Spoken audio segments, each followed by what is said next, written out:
So why do INFPs procrastinate? Well, that's a really good question.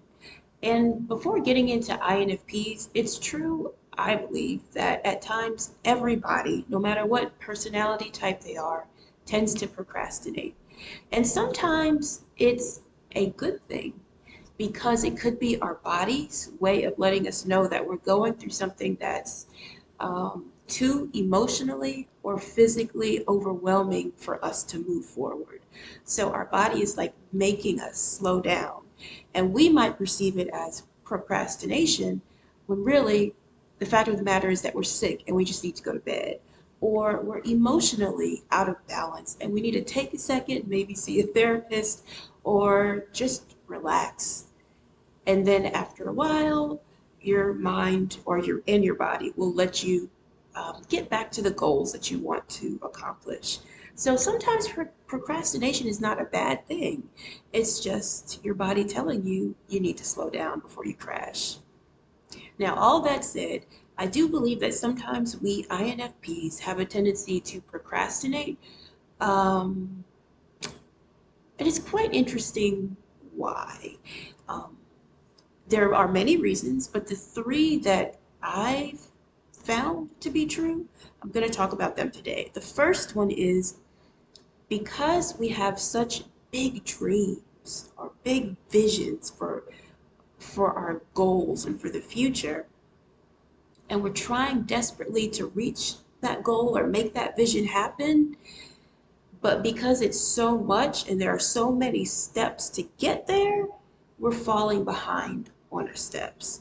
And it's not so much that we're procrastinating, but from someone on the outside looking in, they might say, wow, they're really procrastinating. I mean, they told me they wanted to do yada, yada, yada, but I don't see any effort.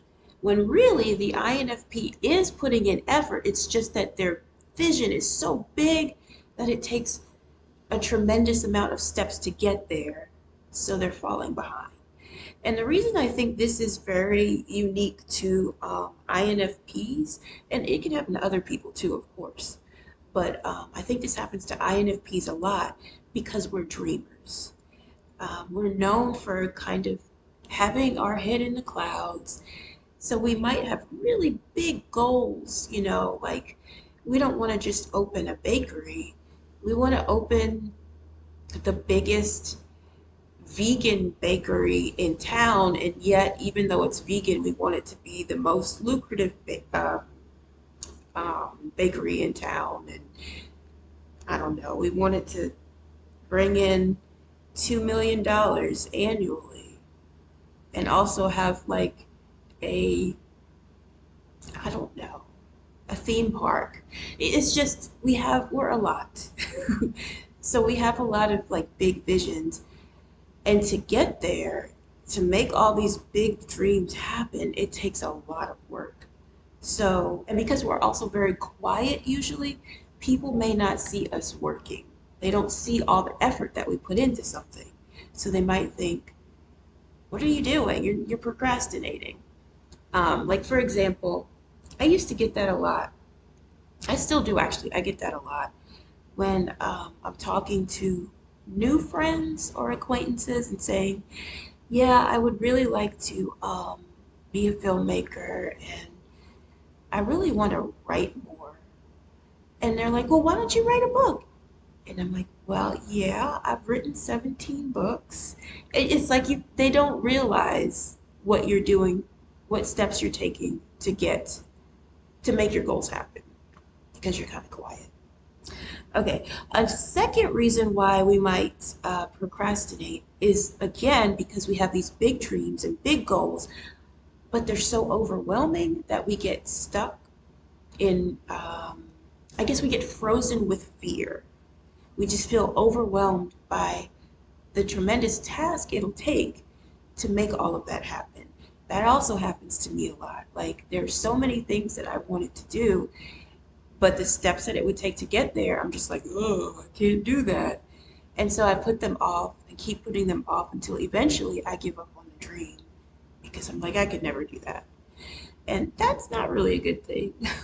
um, Sometimes we just need to be reminded that if we just take one step at a time, we are making progress. Even if it's slow, we'll get there eventually. And the third reason why we might procrastinate, and I think this one might be the most common, this happens to me all the time at day jobs. We get bored. We're daydreamers. We like creative, artistic things that engage our emotions. And when we have a day job that is just kind of like a paycheck, and you're asked to do these tasks that feel mundane, if you're an INFP, you might be like, I just can't. I cannot do that right now. And you end up doing something else that maybe it's not a requirement for you to do, but it's more fun. So we tend to procrastinate when it comes to mundane details um, for jobs or even just in everyday life. So yeah, those are the things I can think of, the three reasons that I can think of, like why INFPs are sometimes known for procrastinating. Like sometimes it's just a perception and it's not really what we're doing. We are taking steps towards our goal. It's just that we're really quiet about it and don't bring a lot of attention to what we're doing. The second reason is because we have these huge dreams and big goals, but it takes so much work to get to them that we're overwhelmed by the process.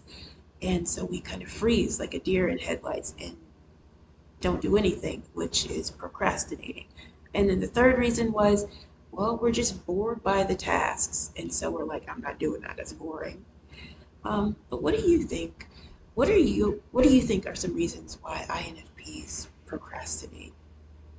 Thank you for watching, and please feel free to subscribe if you like.